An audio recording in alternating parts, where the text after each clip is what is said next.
Now students, सबसे first question, हम सबसे पहला वाला क्वेश्चन लेते हैं यहाँ पर। ध्यान से चेक करिए इस क्वेश्चन को। देखिए स्टूडेंट्स, कह रहा है find whether the line represented by 2x plus y is equal to 3 and 4x plus 2y is equal to 6 are parallel, coincident और इंटरसेक्टिंग। करेक्ट।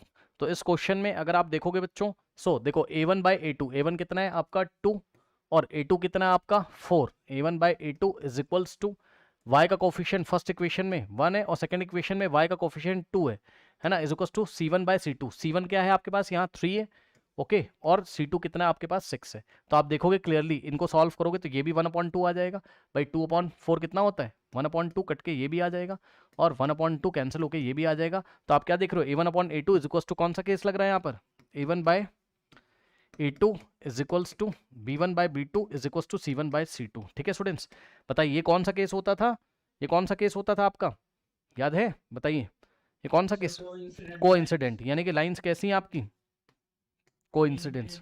बताइए कोई डाउट है। और एक बात और याद दिलाना चाहता हूं बच्चों आपको मैं, अगर आपको याद हो, कुछ याद आ रहा है क्या। देखिए फर्स्ट इक्वेशन क्या लिखी हुई थी, 2x plus y is equals to 3 और सेकंड इक्वेशन क्या लिखी हुई थी 4x plus 2y is equal to 6। और मैंने आपको बोला था कि कभी भी फर्स्ट इक्वेशन और सेकंड को चेक कर लिया करो कि फर्स्ट इक्वेशन में किसी नंबर से मल्टीप्लाई करके तो सेकंड नहीं मिली हुई, या सेकंड में किसी नंबर से मल्टीप्लाई करके।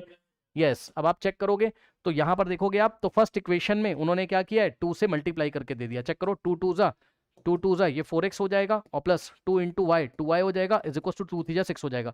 तो आप देखोगे क्या कि जो ये वाली लाइन है वही ये वाली लाइन है। मतलब जब आप फर्स्ट इक्वेशन में किसी कांस्टेंट से मल्टीप्लाई कर रहे हो, किसी नंबर से मल्टीप्लाई करो, both side, left hand side right hand side, और अगर आपकी सेकंड वाली बन जा रही है तो इसका क्या मतलब है कि दोनों लाइन एक ही लाइन थी, दोनों अलग अलग लाइन नहीं थी। यानी कि केस कैसा हो जाएगा, कोइंसिडेंट केस आपका हो जाएगा। Lines are coincident.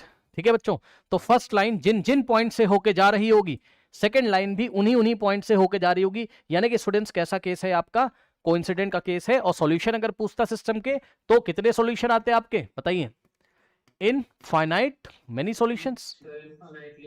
हाँ, और ध्यान से सुनिए, infinite, yes, infinite number of solutions यहां पर पॉसिबल होते। और इसके बाद, यस, इसके बाद एक चीज और बच्चों, यस, क्या आया था मेरे दिमाग में, कुछ और मैं आपको बताना चाहता था। Yes, infinite many solutions and yes बच्चों, infinite many solutions and system is consistent. System कैसा है बताइए, कंसिस्टेंट है। बताइए कोई डाउट है, नहीं, ठीक।